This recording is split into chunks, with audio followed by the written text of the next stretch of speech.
Takriban wiki moja ambayo imepita, taifa la Kenya liliweza kuomboleza kifo cha mwanafunzi mmoja kutokea katika shule ya upili ya Chavakali Boys, akiwa ni mwanawe mwimbaji wa nyimbo za Mugithi nchini Kenya, Cardi B.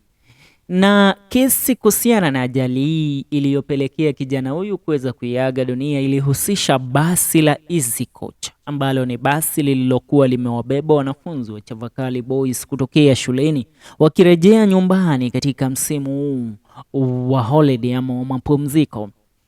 Ila cha kushangaza ni kwamba dereva huyu ambaye alikuwa ametiwa mbaroni leo amepata kuachiliwa baada ya yeye kuweza kuyakana mashtaka yote ambayo aliweza kutajwa kuwa nayo katika kesi ambayo ilipelekea katika kifo cha mwanawe Cardi B. The driver of the ill-fated Easy Coach bus that killed a student from Chavakali Boys High School and injured dozens of others in a road accident along Kisumu Kakamega Highway has today been arraigned and charged before Kisumu Law Court. George Onyango Riako pleaded not guilty to 10 counts, including causing the death of one student who was Joseph Mwadulo, the son to Mugithi singer Cardi B, and injuring 9 others, and was released on a cash bail of 200,000 or an alternative of 500,000 board. Appearing before Winam Law Court Principal Magistrate D.K. Mutahi, the court heard that on April 1st, Onyango was overspeeding, leading to the accident that killed one Joseph Mwadulo.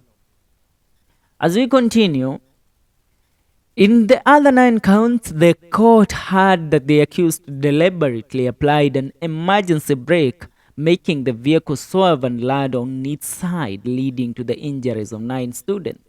His lawyer had earlier asked the court for reasonable board terms, saying his client was not a flight risk and would be willing to present himself before court whenever needed.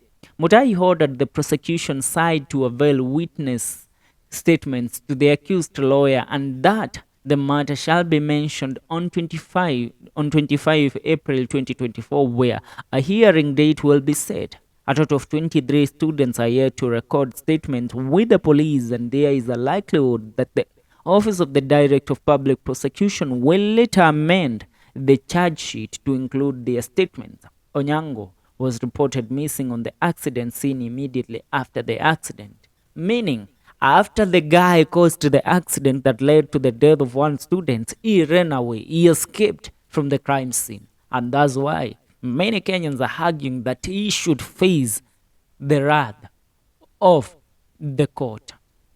Because maybe, we are saying maybe, if he hadn't run and there was a tried to attend to the student, we would have not lost Joseph Mwadulo maybe.